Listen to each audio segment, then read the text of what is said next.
Hello, and welcome to episode 7 of Nintendotherapy, a show about the latest Nintendo news and rumors, as well as a celebration of all things Nintendo. This week, we have Sean Flanagan here, as always. Hello.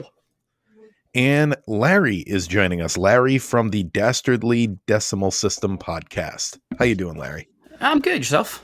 I'm doing good. I can't wait to hear more about that podcast at the I end know. of this. I haven't had time to look into it just yet, but from what you told us right before we started recording, it definitely sounds cool. And yeah, we'll talk about that at the end of the podcast, so it's fresh in everyone's mind. But right at the top here, one thing that I usually forget to do, so I'd like to do it now, is just ask you, like, what's your history with Nintendo for this Nintendo podcast? What got you in? Mario 3. Like, that was really going to age myself here, so I'll grab the walker and my, my fallen and can't get up button. I'm pretty sure we're older, but Yeah. go on. When I was a kid, Mario 3 was just coming out, and it was everywhere. It was McDonald's toys. Yep. It was that Mario 3 cartoon where they named the Koopa Kids before the Koopa Kids even had official names. Yep. And that started an endless obsession for me. Yeah, it's kind of funny to think about now. I don't know if there's a video game in modern day that like had that kind of penetration where it was like it wasn't about Mario. It was specifically about Super Mario Brothers 3. You know what I mean? Like, it was all that specific. Yeah, I mean, the closest I could think would be like Pokemon, but that's like the entire series as a whole. Depends when you come into it. But yeah, Mario 3, it's just everywhere. Everyone wanted it. It was in what was that movie? Why am I Wizard? blanking on this? The Wizard. Yeah, I don't know why I Yes. blanked on that. I mean, everyone remembers renting that like constantly just to see it was just so cool, and it had so many Nintendo things in there.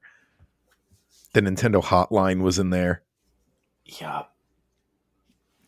So what have you been playing lately? Octopath 2. Octopath Travelers 2 is what I'm Nice. just picked it up, and I've been on that one. I adored the first one, so the moment it came out, I'm like, yep. That's Yeah, on my back catalog, and I still got to beat the first one. But yeah, I was looking forward to that. Unfortunately, with how many good games have come out recently, I don't, on the Switch, my back catalog for the Switch has suddenly grown bigger than my other consoles. Yeah. I Yep. mean, there's a bunch of games I've gotten. I'm like, I'm not playing this probably within the next year, but if I don't get it now, this game jumps up to $400 price. Yep. So there's a couple of those sitting on my shelves that I'm looking at right now, like Live for Live, or Three Houses. Oh Fire yeah. Emblem Three Yeah. Houses, and I'm just like, they're there. I'm playing them. It's on the list, but that list is big. That's Yeah, how I they got just- into the Xenoblade series. Is I bought them physically, and I'm like, I'm getting 3 when it comes out. I haven't touched any of them yet, but I'm not paying this $800 to find a copy thing. So. That's where I am. I have 1 and I have 3 up there. I can't find 2 to save my life without selling a spleen. I But found 2 used somehow, and the guy like was ringing it out. He's like, "I don't know how you found this, but wow." So, it reminds me, jumping systems, trying to hunt down Suikoden 2 when I was a little bit younger. Oh yeah, that's on my I have a list of games that I've had like all my life that I've never finished, and I've been working the last few years on finishing that list. That's on that list. I love that game. That's the one where you can get like 50 different people for your party, right? It has 106 recruitable characters. Yeah, that's the thing. Yeah. Like, this is a PlayStation 1 game that when I finally got it, PlayStation 3 and PlayStation 4 was out, and I was still playing. I still paid the price for like a new PlayStation 4 game for a PlayStation 1 game that was used. That's, yeah. wow. But yeah, the Switch just keeps pumping out the hits. Like, I don't know, by the time I'm playing the Metroid Prime remake, I feel like Tears of the Kingdom's going to be out, so that's going to trump it, and that's going to sit on my back burner for a while. I finally got around to this week. I've been playing Luigi's Mansion 3, and it took me since that game came out to finally get around to it. That's a really good game too. I enjoyed that. Yeah, it's short in a good way. Like I can tell Yes. I'm about halfway into it, and it's like I can tell I'm also going to do repeat playthroughs because it's like a perfect length, you know? So one thing that we did get a few questions about last week was people asked why we didn't do any coverage of the new Super Nintendo theme park opening in Universal. And I Oops. got to be honest, it's we didn't forget about it. It's just none of us got to go. I mean, Larry, I don't know if you were there. Yeah, no, I don't. But I don't know. I just thought it was kind of disingenuous to try to pretend to cover something that we don't have any experience with. If you want that content, it's out there from people who got to go, Yeah, basically. So I so go saw find it there.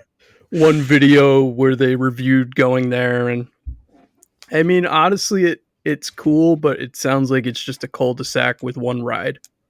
So I'm okay There's with 3 waiting. rides. I know there's 3 rides. That I do know. All right, because they only mentioned the Mario Kart one. There's a Yoshi one.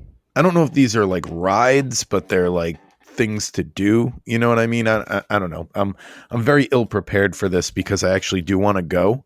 So I'm trying to not like completely spoil it for myself. But I did see that there were 3 things that they called rides. Maybe that was wrong.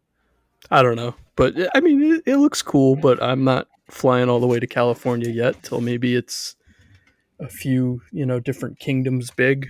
So Yeah, I do admit it's on the wish list. The wife's been looking ever since it opened. You know, we have to update our passports and head south. But Yeah, I think we're gonna go the second year. I feel like it's gonna be crowded for a while. yeah, And it's the perfect thing where I did see one review where they said you could do the whole experience in something like 4 hours or less, but 4 if you're really taking everything in. So it's the perfect thing where you could do just like a weekend vacation, almost like take Friday off work, take Monday off work if you have to, do the Nintendo Park one of the days you're there, yeah. and do something else the other couple of days. I'm bitter because there's no Donkey Kong representation yet. So Oh, there's gonna be. it's going to be interesting to see how the movie affects things like not only character lore, but like seeing theme parks and seeing who gets yeah, to see a Seth Rogen Donkey Kong, you know? Yeah.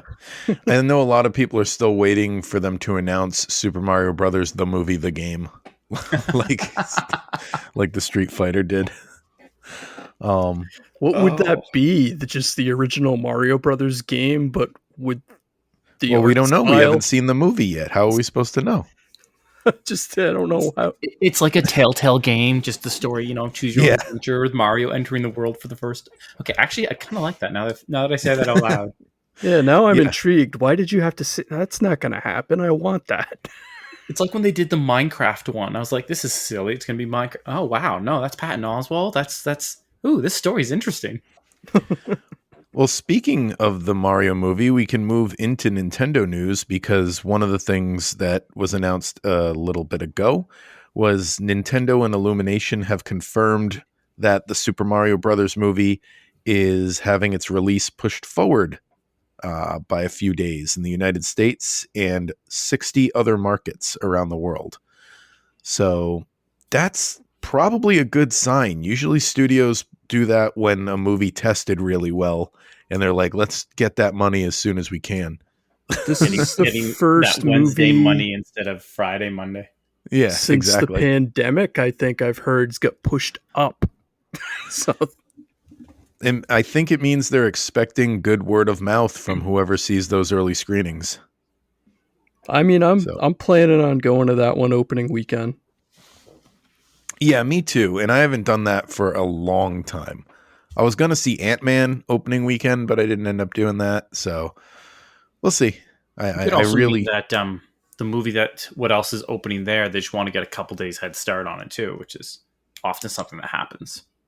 is there another movie opening that weekend? I didn't even think to check that. So I think Creed 3 is the other big release. Oh yeah, Creed 3. But But that's like, the third part of a series that's technically like the 11th part of a series. yeah. So Well, Creed 3 is in March, and what is it? Mario movies in April. Oh. Yeah, you yeah, know it's what? April 5th.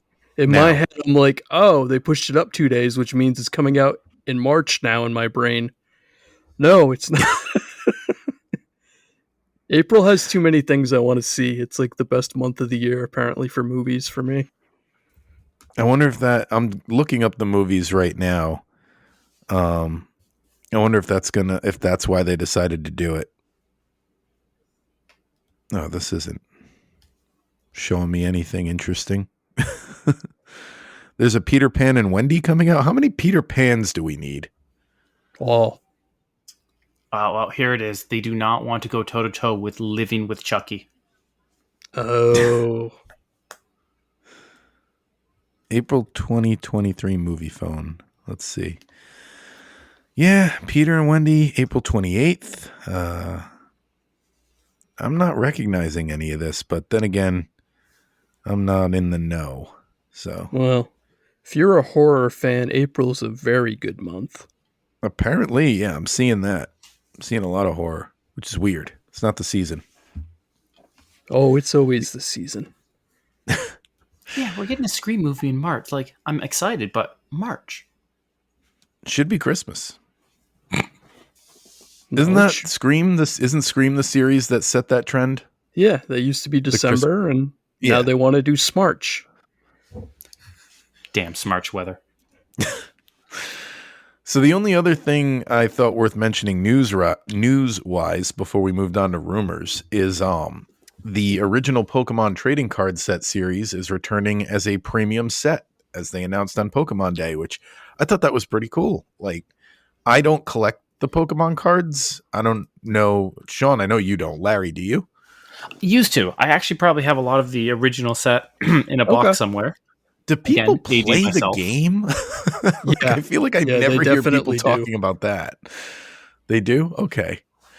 See, that's something that social media, the way it like poisons your brain. I've never collected Pokemon cards, but whenever I see people posting about them on social media, I'm like, oh, I could start collecting those. And then it's like, no, your money has plenty of other places to go. You don't need a new place for it to go.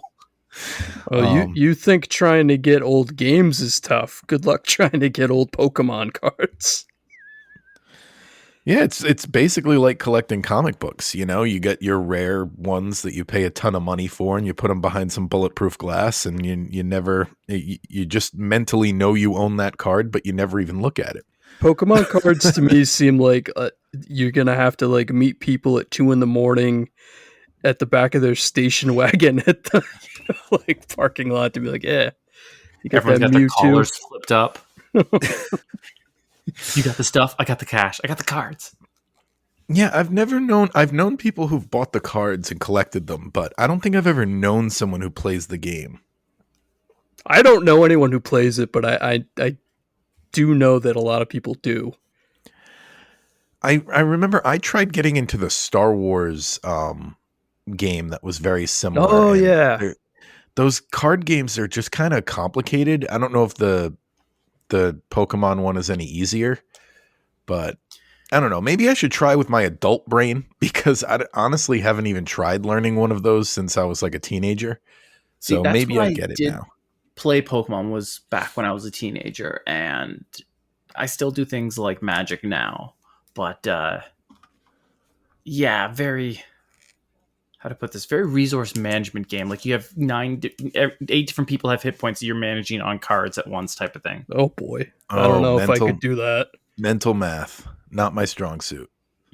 Is that one of those games where, like, if you play with certain people, the rules are really specific? So if you put a card down and don't say "I choose you" beforehand, they're like, "Whoa, no, you didn't play that." So you like Uno? You mean like how you have to say Uno at the end? Yeah. Or you get into like high level Magic. You're like, okay, before you play that, but after you've declared this, I'd like to interrupt at this minuscule point of the time in between. Yeah, one of those sessions where it's like, Well, I've won already, and neither one of you have even taken the cards out of the packages yet.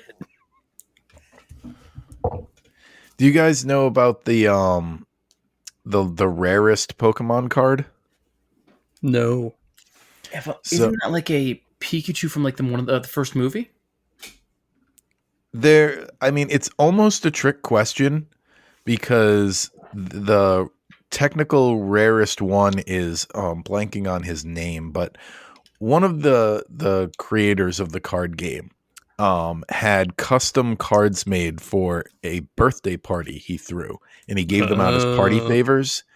And there's only like 50 of these things, or however many people were at the party, and a few of them have sold at auction for like millions and millions of dollars. Is So that like the one Logan Paul bought and then wore at WrestleMania? it could be. Is it a Pokemon card with like a creator's face on it?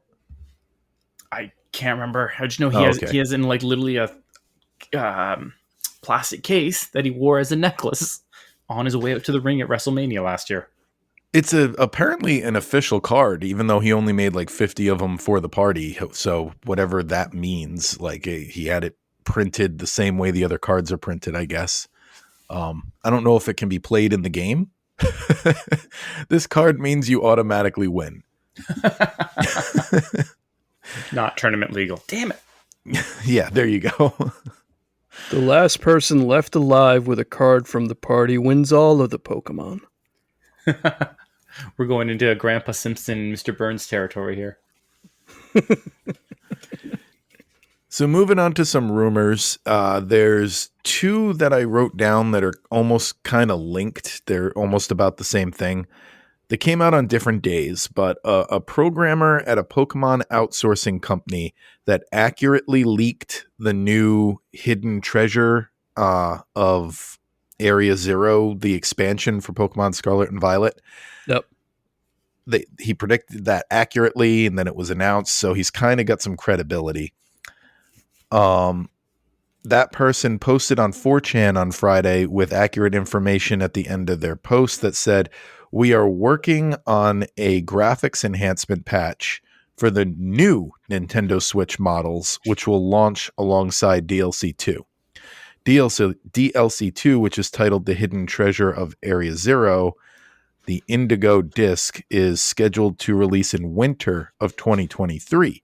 So this winter." So basically, off of that post, people are saying, Switch Pro or Switch 2. The way it's worded, though, I read this a few times, and I could see how people would interpret it that way. However, I think you could also interpret this wording to just mean that a Switch with Pokemon artwork on it is coming out, because it doesn't say like more powerful Switch or anything. It just says the new Switch model. Wait, let me find the exact wording.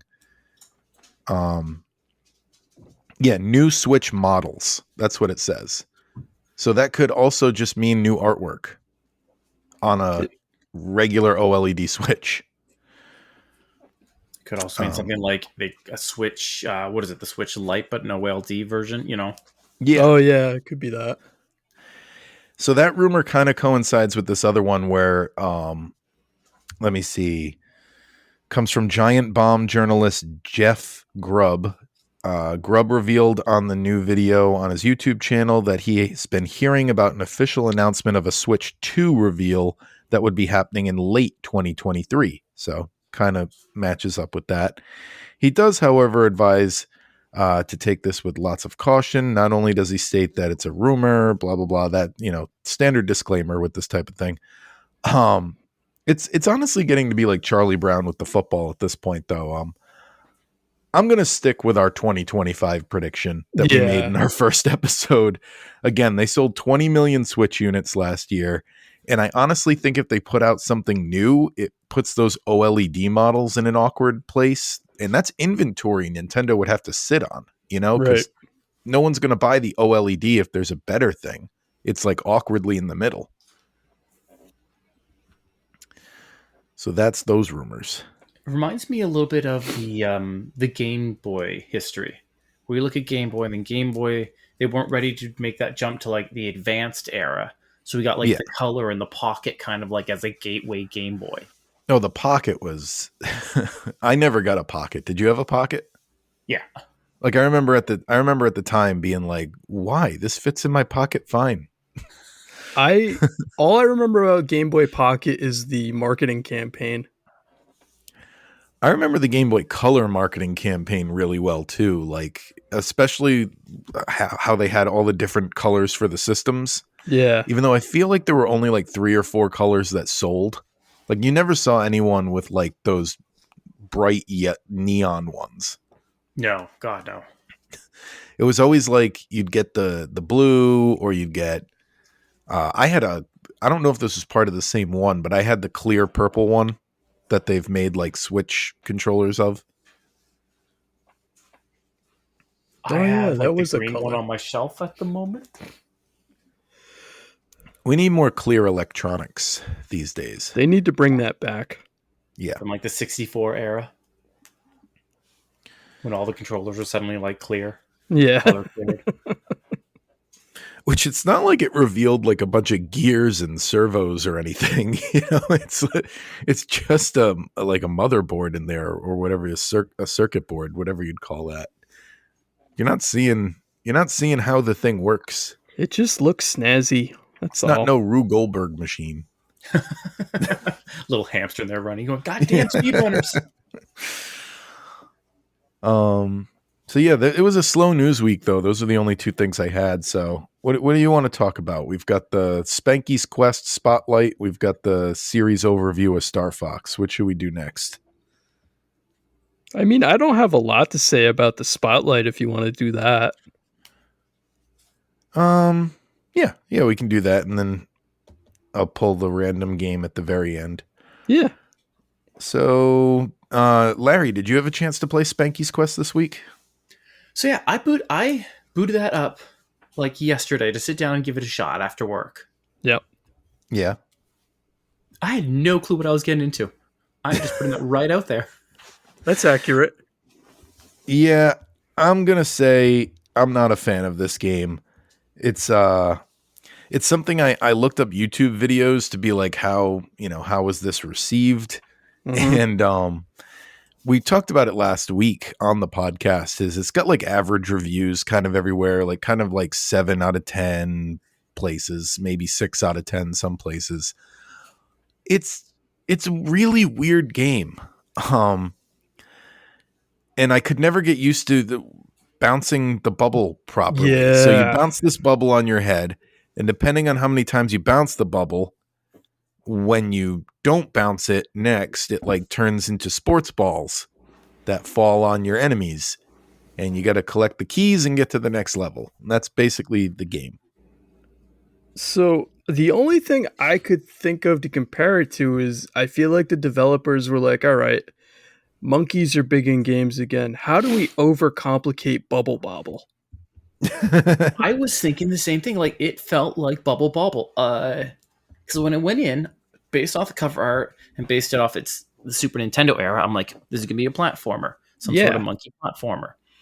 And I'm like, I have no clue what's going on. And once I then looked it up and figured out what the controls were and what the point was, I was like, oh, okay, so it's a bubble bobble puzzle style game.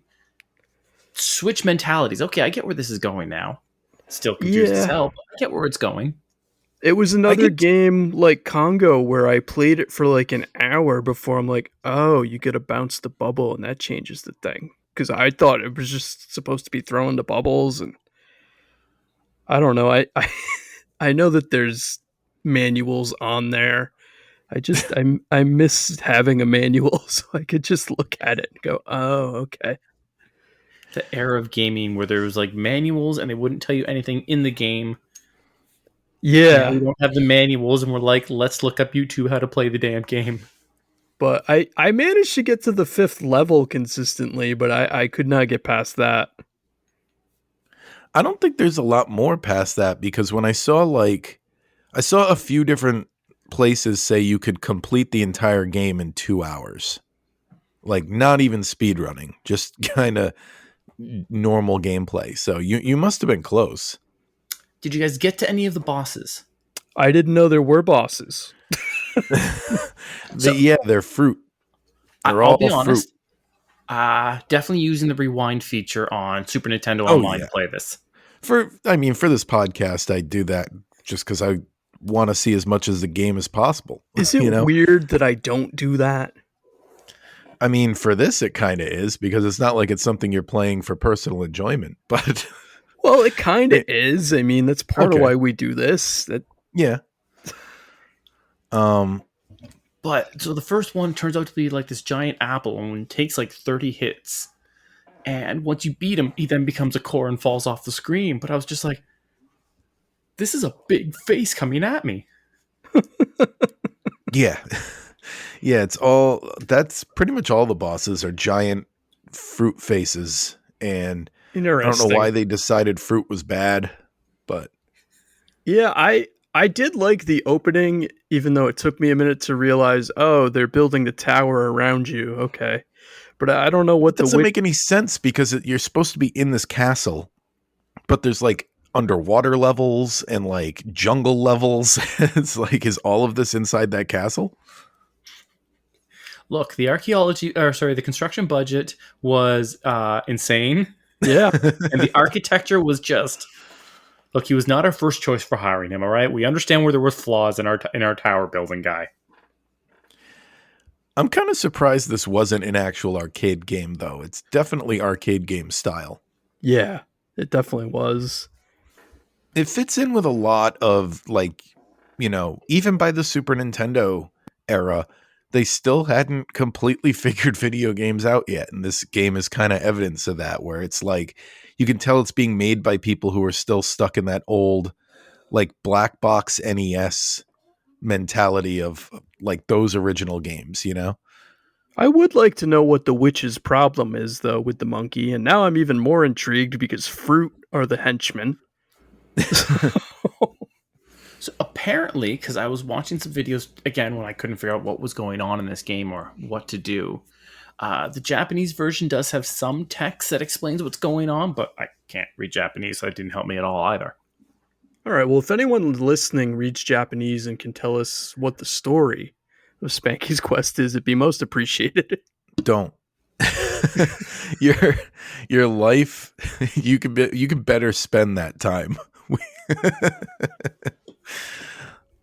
So where did you put it in your ranking, Sean? I think we've said all we've got about Spanky's Quest. It's not like there's a lot to say.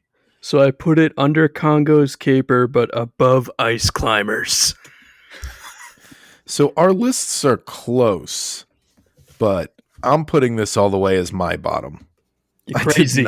I did not like this game at all. Oh, it's so much better than Ice Climbers. I'd rather play Ice Climbers any day. I made it so much further in Ice Climbers than this.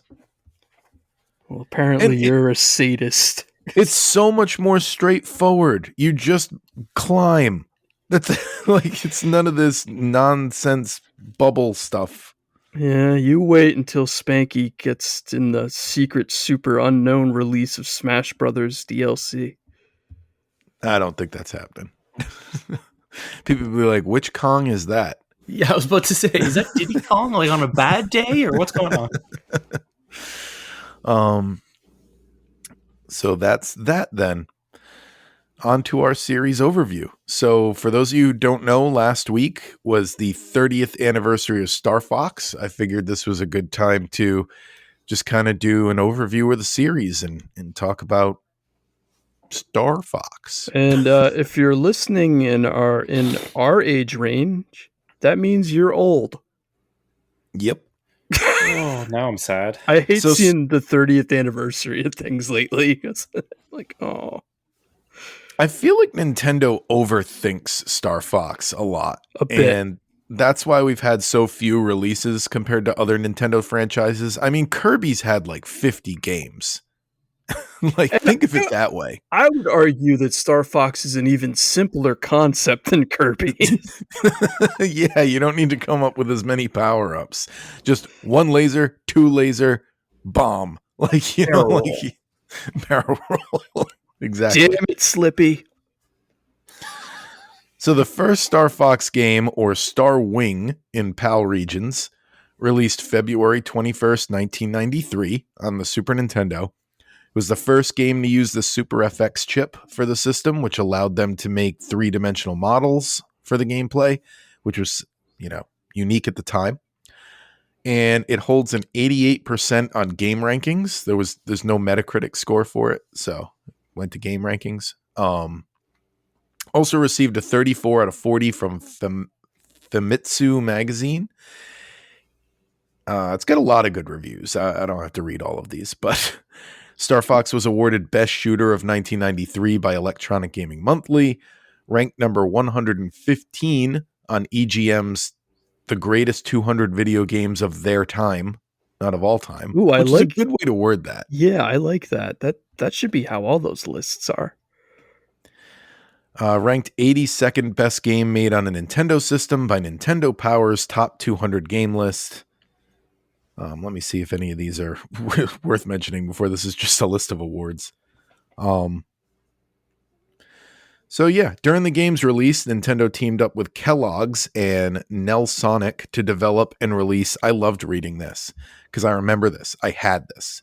They released a promotional Star Fox LCD Game Watch to those who if you bought a box of cornflakes and sent the order form to Kellogg's, you got this watch for free. Like no extra. Just send in the proof of purchase. I had this. I remember having my parents send out for this thing. And I get pretty good at it. That's really cool.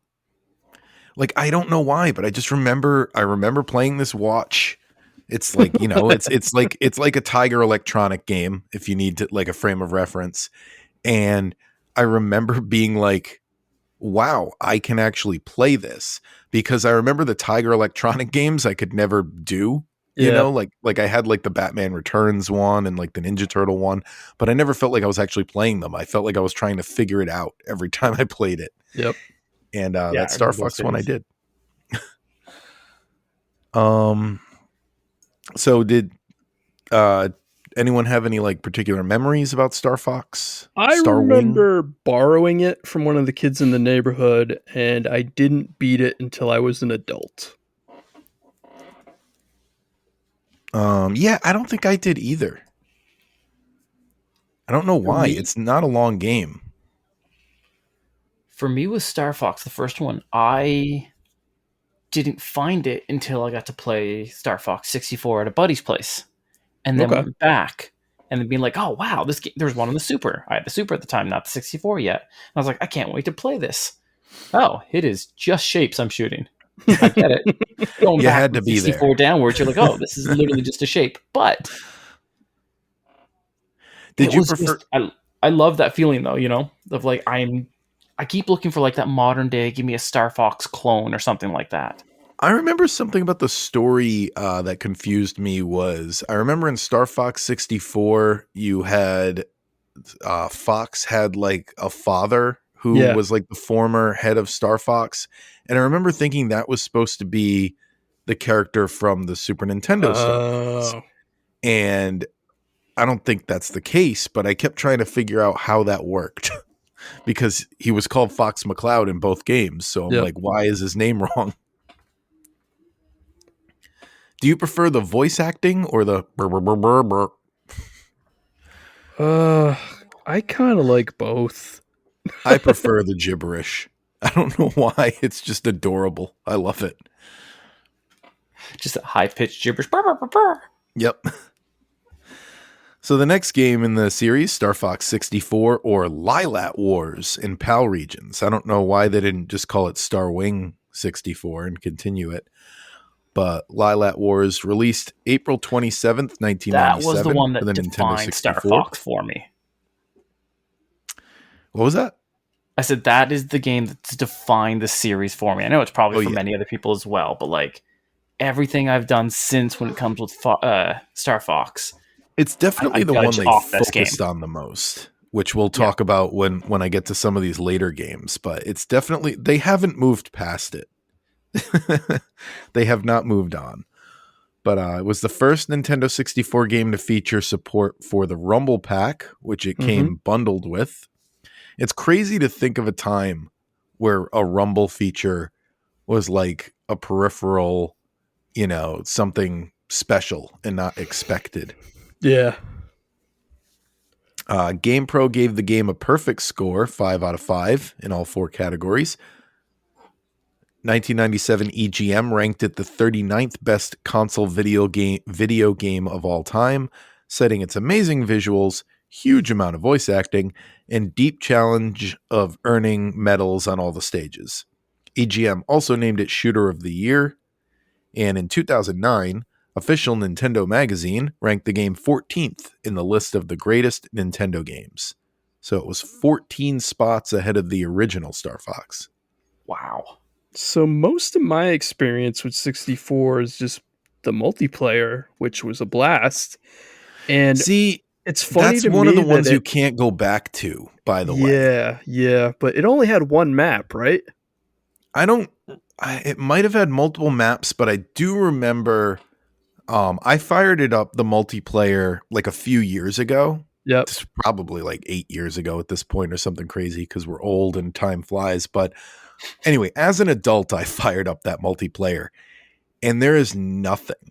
Like your opponent is tiny on the screen and it's just like a whole field of nothing. They didn't give you enough to hide behind or fly between and stuff. It could have been a little more involved, but people do fondly remember that multiplayer. It just doesn't hold up. I'm sorry to disappoint. This is one I've actually, I don't think I've ever played through the whole thing. I definitely did. This was one I definitely owned. And more about that when we get on to the next game. But yeah, I definitely owned this game and loved it.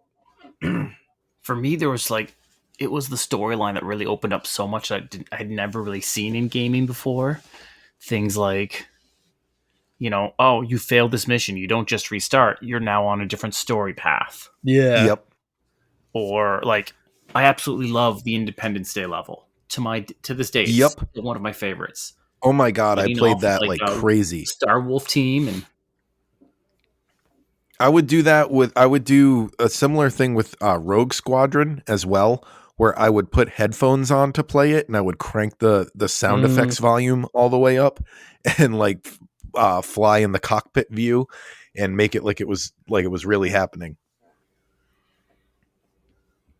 The next game in the series, Star Fox Adventures, released September 23rd, 2002 for the GameCube. So I bought that one. Actually, I bought my GameCube for that one. Oh, really? I was a day one on this one as well. And I know this is going to start to sound repetitive to some of our more loyal listeners, but this is another thing I was all in on and thinking this is going to be my thing. I'm going to be the Star Fox guy because I loved the first game. I loved Star Fox 64 and I followed the hype in the Nintendo Power up, promoting Adventures and bought it day one. And my excitement quickly turned from that hype to having never finished the game. And that is another game that's on my list that I mentioned at the beginning of this podcast that someday I want to finish. So I did finish that one. I forced myself. I was so frustrated with how different it was. Well, and I'm just trying to get from every ship level to ship level by going, having to struggle through the game. Haggle with the shop guy. Oh, yay. I shoot lasers, but I have a staff now. No, that's too low. I remember that clip. So I think most people know that game started development not as a Star Fox game, but as a game called Dinosaur Planet, which was going to be the last Rare game on Nintendo 64. And I honestly think it should have stayed that way. I think it probably wouldn't have sold as well. I'll give them that. From a business standpoint, they did the right thing. But I think it would have had a much better legacy as the last Rare game on the Nintendo 64. And it would be like a cult classic. People would be like, when are we getting Dinosaur Planet 2? When's that coming to N64 Online? So now we hit the portion of the retrospective for me where I haven't played most of this stuff. Did you play Adventures? I never played Adventures. Well, come on over. I still have my copy. Well, you guys really did a great pitch as far as disappointment. So let me put this out there, though. It's a Zelda game. I know everyone says it, Yeah. but that's what it is. As a platformer, it's a good platformer. Its Star Fox levels are really good Star Fox levels. But to have a Star Fox platformer, it's not what I want from Star Fox. It's like any of the, or even when you get to the further on in, or even in 64, they're like, here's a tank. I'm like, I don't really want a tank. I want my check back. It's like having a Kirby first-person shooter. It's like, it's not what I'm looking for. Kirby Racer. I'm like, okay, not necessarily what I want from Kirby. I can't inhale my opponents as I'm driving by, but okay. You should be able to. I know. That game? And then the next on the list, Star Fox Assault. So this is where I dipped out. You know what? Let me read this first. So released February 14th, 2005 for the GameCube. So there was, 3 years later? This game, this came out during my non-video game years. Like right out of college, there was a period from like 05 to like 08 where I wasn't playing a lot of video games. I think if this had come out a little bit later or a little bit earlier, I would have bought this game. But because it came out in that dark period, I never played this. Apparently, it's set after the events of Star Fox Adventures, so it keeps that continuity going. And yeah, it's got a middle of the road rating online. Most of the ratings on Wikipedia, where it lists them all, are like 7 out of 10, 71% on game rankings. It's a solid C, I guess. It's when you start fighting, if I remember, like the plant army, these biological creatures. One thing I do remember about this is it was divided into three different types. You can either fly the R-Wing, drive the Landmaster tank, or there were like missions on foot where it was like a third-person shooter. And the reason I remember this is I remember the Rogue Squadron game on GameCube did the same thing. And I'm like, why do they think people buying these flying games want to play third-person shooter segments? We don't. We want the flying parts. So I've never heard of this Star Fox till today. Okay. Well, so yeah, like get your GameCube out. There's not even Andros or much in this game. I think until maybe because you're fighting this hive insect. You're basically doing Star Fox versus Starship Troopers. I honestly, like, if they did a re-release of this on Switch, I'd be on board. They're never going to, but if they did like a Metroid Prime to this thing, I would totally be on board. I mean, it looks interesting from what I can find, but yeah, I've never really owned a Star Fox game, but I'd say it's probably the last Star Fox game before they just kind of gave up on the franchise. Yeah, because the next one, Star Fox Command, came out August 3rd, 2006 for the 3DS. It's widely considered like the worst Star Fox game. So here's where I put myself out there. I absolutely love this one. Oh, you do? I played a lot on it. It took a lot to get used to because you control everything using the stylus. Oh. Yes. Well, that's what they were doing with the DS and the 3DS is they were making everything have to use stylus controls. And a lot of times it took a lot of getting used to. I mean, my franchise is Zelda. The Zelda games on there, you have to control Link with the stylus. And I'll admit, I played through the whole game. I would have preferred to have traditional controls, but I did it. Well, let's be honest. You're not actually controlling Link in Phantom Hourglass. You're controlling Zelda in her ghost form. Well, wait, what? Phantom Hourglass. You actually don't control Link. The person you control with the stylus, and I'm being super, push up my glasses type of guy here. Zelda gets trapped into like a ghost form, and I remember that. You're actually controlling her, and then Link follows most of it. Pretty much follows just. But I thought I remember didn't you like draw like a circle to make him do like a roll and stuff? Yeah, and basically you move her around. That's the storyline behind it, is you're moving her around, and she's the one, and he just responds to whatever she does. I remember that in the tower. I didn't remember that being the whole game though. Yeah, but wasn't Spirit Tracks similar? I think Spirit Tracks, they leaned off the stylus. I could be wrong about that, but I think it's less involved in Spirit Tracks because they listen to the complaints. Me doubt myself. Don't doubt yourself. No, yeah, it's been I could be wrong. It's been forever since I've played those games because of the touchscreen controls. Like, I'm somebody who does like a regular playthrough of the entire Zelda series, and those are the ones that I like try to come up with an excuse not to play. Phantom Hourglass, I was hoping for so much with that one because it was the direct sequel to Wind Waker, which is my top 3 of all time, if not number 1. I really like Spirit Tracks for what it's worth at the end of that timeline there. I don't know what it is. I know it's a shorter Zelda than most, so I think that might appeal to me a little bit. It's like an express Zelda. It's one of the only ones where you get only 12 hearts or whatever it is. I know there's 2 Zelda games where the heart count is less. So whatever that is, it's one of them. But, sorry, we're jumping systems here now. Or jumping franchises here now. Yeah, exactly. Okay. Yeah, thank you. Let's get back. So the next one... You used everything with the stylus with Command, right? But one of the reasons I absolutely loved it, and as a guy who's a bit of a lore junkie, is the Star Fox world jumped up in time. Like, some of the pilots had retired, and you now had their kids along beside with you. Cat was flying along. Trixie, the Triceratops you helped in Star Fox Adventure, somehow gets in his own jet. But like, the entire world kind of moved up and had 8 different endings in that game. I thought it was not 9. all are canon, but yeah. My note, the note I got when I looked it up, it says 9 endings. Oh, okay. Then I missed one. You missed one. Now I got to go back. No.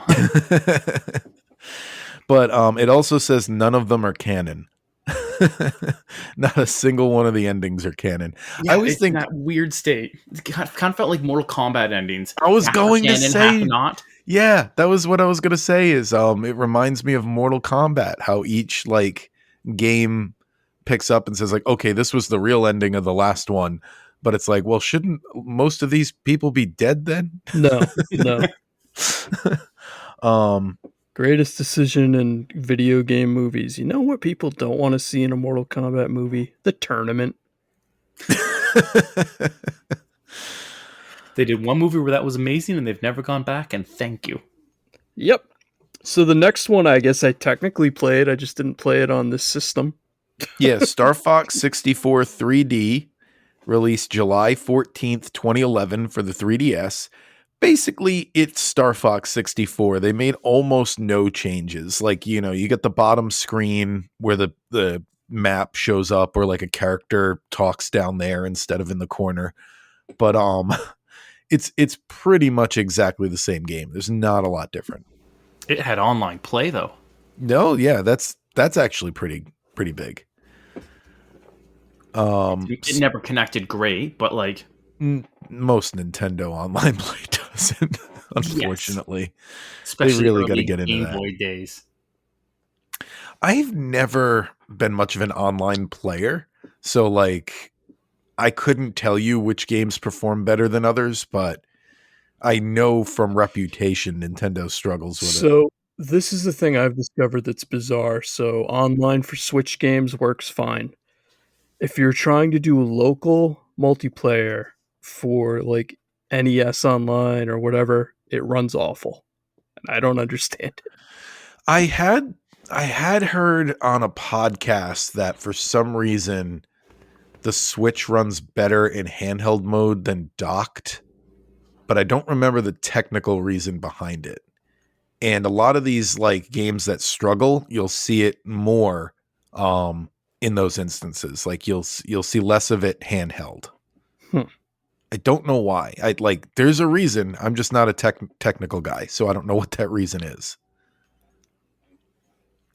Next game in the series, Star Fox Zero, released April 21st, 2016 for the Wii U. This is what I was talking about when I said I think Nintendo overthinks Star Fox. It's like they can't just do a regular game. They have to make like every experience like something completely out of the box and new. And I'm like, can you please just give me like 12 new levels to fly around and shoot things in? Because nobody was asking for this. I don't know. This is one I haven't actually played, but I know through reputation, you have to use the Wii U gamepad, tilt controls to control everything in the game. So yes and no. No? So it is very gimmicky. Like you can control your two screens. When you're playing on your TV, you're using your standard flying controls. Yeah. Just your joysticks and whatnot, and that's fine. That feels like a regular Star Fox. That part of the game is great.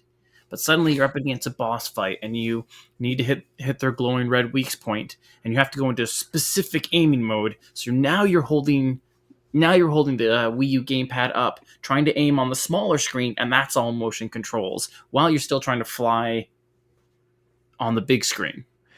And I feel like that gamepad's tilt control stuff, I don't think it worked as well as the Switch does. What my experience with it, back to Zelda, is those HD remakes they did. And I remember every time I would have to use the gamepad tilt thing to like first person something, it drifted. Like you had to constantly reset, or you were like facing your back wall. You had like your back to the TV, you know? Yeah, so this was another one I didn't play, so Came with Fox Guard, which was a tower defense game. I'm kind of more interested in that than the Wii, because I love the Wii U. Don't get me wrong. Like, I know I just badmouthed it a little bit, but honestly, there's a lot of Wii U games I love. I still fire up my Wii U every now and again. This just like, I don't know, it just didn't. I know I've seen like interviews with the developers saying like they feel like people just needed to get used to it, but if that's something you're saying in an interview, there's something wrong, you know? Yeah, it's got to feel natural, and like Exactly, yeah. It should feel intuitive. And then because I did this in release order, the last Star Fox game is the second Star Fox game. 24 years to get that sequel. Star Fox 2 released on the SNES Classic in September of 2017 and came to Nintendo Switch Online in December of 2019. And I know a lot of people say they should have released this game, but honestly, like, I can see why they did what they did. If you look at the timetable, it would have been way too close to Star Fox 64, and this game would have been completely forgotten. Like, the only reason people remember this game is because of the cool story of an unreleased game that eventually got released, you know? So this one I have played, and it's, yeah, I agree with you. It would have got forgotten, and I'm sure I would have loved it, but you know, it's not anything that I wouldn't have gotten from Star Fox 64. So that's why I'm like, I totally see where they were going with this. Yeah, for me, it was more as you're saying, the myth. Like, oh, this was the one that was canceled that never came out. It's finally out. Like those Resident Evil games that they give up on yeah, and restart. I would love for those to surface. The 3 or 4 different versions of Resident Evil 4. I've always been interested in 1.5, the one, you know, where they started Resident Evil 2 over from scratch. That one's because you know, you can find screenshots and I don't know. I'm interested in the reason they did it, where they said like it felt too much like the original, and I'm like, well, Resident Evil 2 feels a lot like the original still. Like I want to play it and see how much does this feel like the original. when it comes to Resident Evil, the one that I'm always curious about is how a failed version of Resident Evil 4 got us Devil May Cry. Yeah. That's a series I haven't played in a long time. But I'm just trying to picture Chris Redfield like spinning around in a red coat trying to kill zombies. But well, personally, I can't wait to see what the Virtual Boy Color does with Star Fox. Yeah, we it's all going to know be a launch game, I think.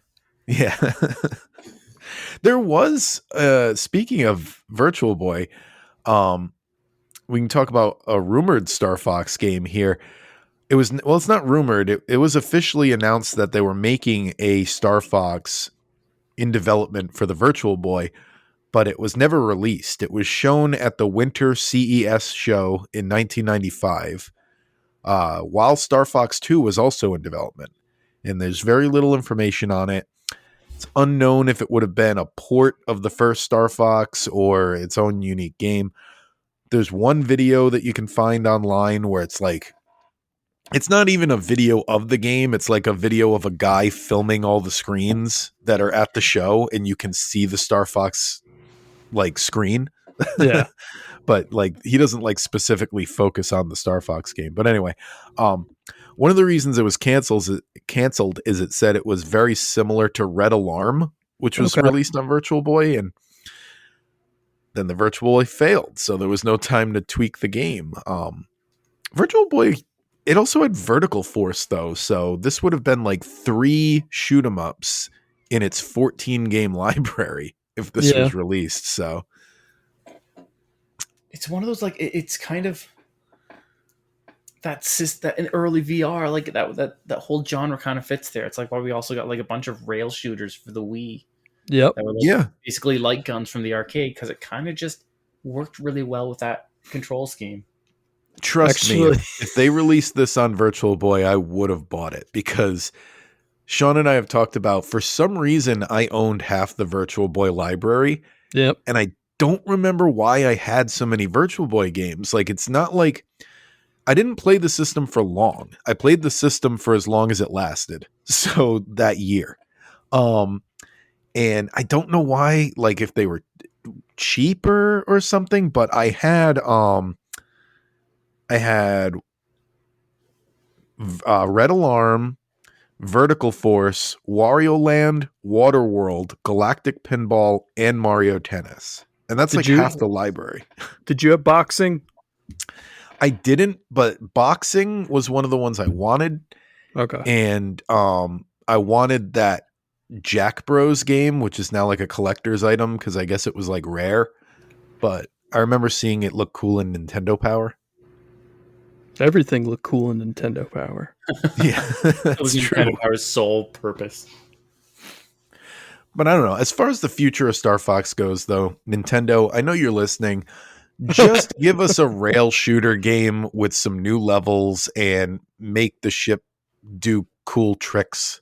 Give us some cool backflips and barrel rolls and a rail shooter. And that's all you need. You don't need to overcomplicate it. You don't need to reinvent the wheel every time, because that's what they do, is like with their big franchises. They're always like, oh, we don't want to release a new game unless it's got something new to bring to the table. And it's like, I don't need new. I just want the same thing over and over again.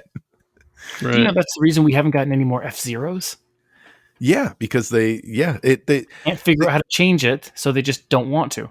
That was why we didn't get a Metroid game on the Nintendo 64s. They said they didn't feel like it was the experience was there yet. So they could have made one. They just decided not to. Probably just felt like GoldenEye. They did go and prove that you don't have to make everything 3D to be amazing, especially with Metroid Dread. Oh, that's one of the best games I've played. Yeah, there's a lot of 90s franchises that have gotten recent sequels that prove that just doing the basic formula is all you need. Metroid Dread is one of them.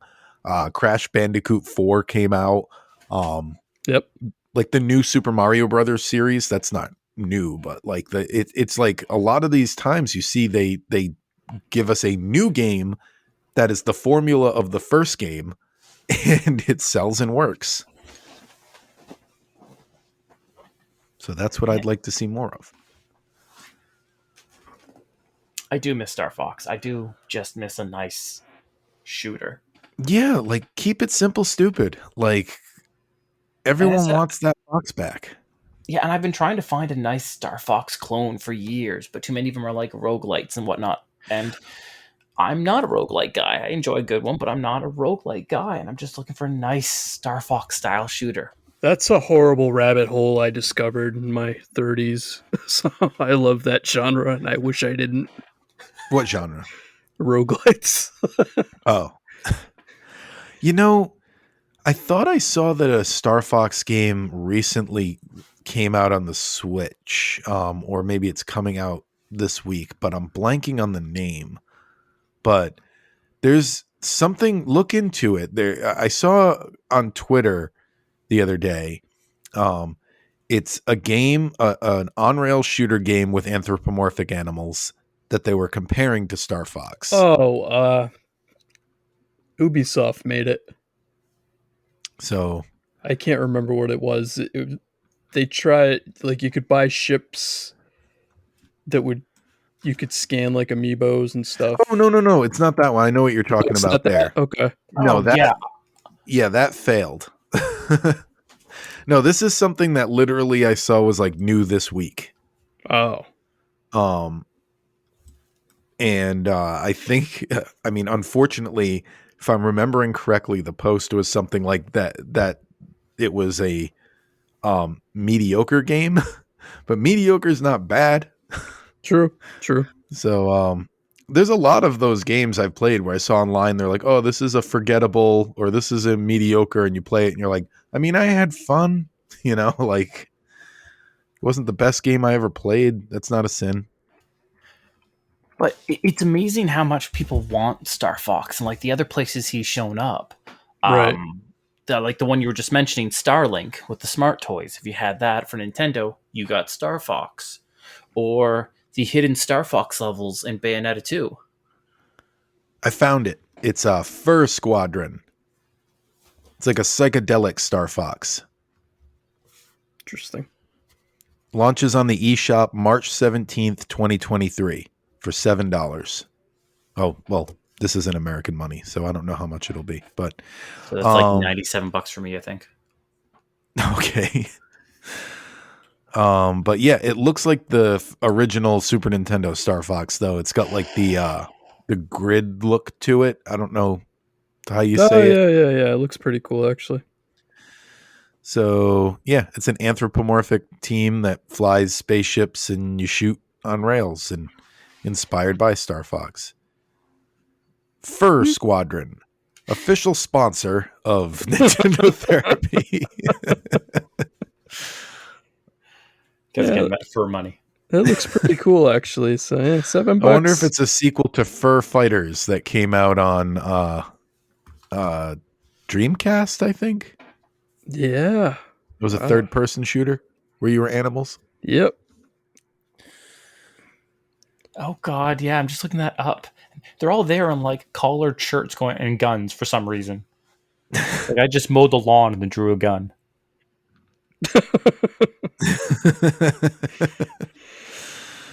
You're talking about Fur Fighters, right? Yeah, I'm just looking at the cover of Fur Fighters. It's yeah. No, I love that. And again, we're going to keep referencing this list. That game also on the list of games I own but never finished. It's a big list. That's why I've been working on it for 3 years. But I'm going to get those games. Because what I basically do is I play 2 games at a time. One of them's usually a game from that list so I can finish it. And then the other one's like a newer game. And that's how I balance it. All right. So I think it's time to move on to our random pick. Oh, goody. So this is going to be the spotlight we have for next week. And no cavemen or monkeys. Come on. I want to thank Momo for this idea. We're going to enter our new randomizer. Oh, okay. Nice. And the game we are playing is... Oh, hey, I don't need ads. All right. The game we are playing is Super Mario World 2 Yoshi's Island for the Super Nintendo, which is finally a good pick. I may actually play through that one. So. I've played through this game multiple times, and I like that this happened now because I'm almost done with my current playthrough, so it's fresh in my mind. I'm on Squish. I'm on the last world, so fresh in my mind, ready to go. About to throw eggs at Bowser. Better be better than Ice Climbers. No, I mean, spoiler alert, I think this is going to be at the top of my list. It's next probably week. going to be top of mind too. I don't know how it couldn't be. So, yeah, that is everything I think we have about Nintendo for this week. But Larry, why don't you tell listeners about that show you were telling us about, the Dastardly Decimal System? Hey, you got it. So that's my podcast because everyone's got their own podcast. Of course. Required. Exactly. So mine is I go with my other gaming hobby, Dungeons and Dragons, and other tabletop RPGs, much like that. Excellent. And unlike video games, it's all about the villains. We don't care about the heroes because your guys are the heroes, the people who play. So my podcast is about a librarian, and each episode he takes a look at another villain from Dungeons and Dragons, Pathfinder, World of Darkness, or any game or any similar system like that.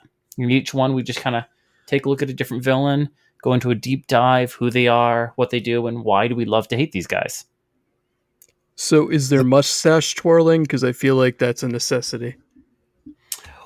Yeah, we worked very hard on trying to get the mustache twirling sound effects to come in nice and crisp over audio, because that's what we felt like was a necessity, or you don't want to lose that. Do you ask the villains what did it cost, and they say everything? That's just in the theme song. Okay. Yeah, no, that sounds awesome. I listen to like 8 hours of podcasts a day at work because it's, all I do. I have a pretty mindless job, so I throw my headphones on. I was going to say, how long is your commute? Oh, yeah, no. I do it while I'm working, and I'm definitely going to throw that on because I'm always looking for new podcasts. Like I get caught up on things. You know what I mean? Like when you listen to 8 hours a day, you find a new podcast within a week or two, you're caught up on that podcast and you're waiting for new episodes. So, yeah. I'll tell you when I'm caught up. I know that feeling when you're like, yes, and suddenly like, what do you mean I've caught up? Why aren't they making more now? Like, once a week? What, Come on, guys. There's a few that I re-listen to because I'm that desperate for podcast content. But anyway, so yeah, that sounds like everything we have Nintendo wise this week. Just want everyone out there in the internets to keep in mind that we are Nintendo fans, not Nintendo experts. So if you'd like to send us any corrections on anything we said today, let us know. Anything we might have forgot to talk about or anything we missed in the news, contact us, nintendotherapypod@gmail.com. We're at Nintendo Therapy on Twitter, and we started a Nintendo Therapy subreddit. So just type that r/Nintendo Therapy. Yep. And you'll find us. So there's still just 4 of us, but come join us. Yeah. You get to hang out with, it's like an exclusive club at that point. You want to be in an exclusive club, right? So see you guys next week. Oh, I think next week we are going to be talking about Mario because that episode's going to drop on Mario Day, March 10th. So we'll be talking something Mario next week. See you then.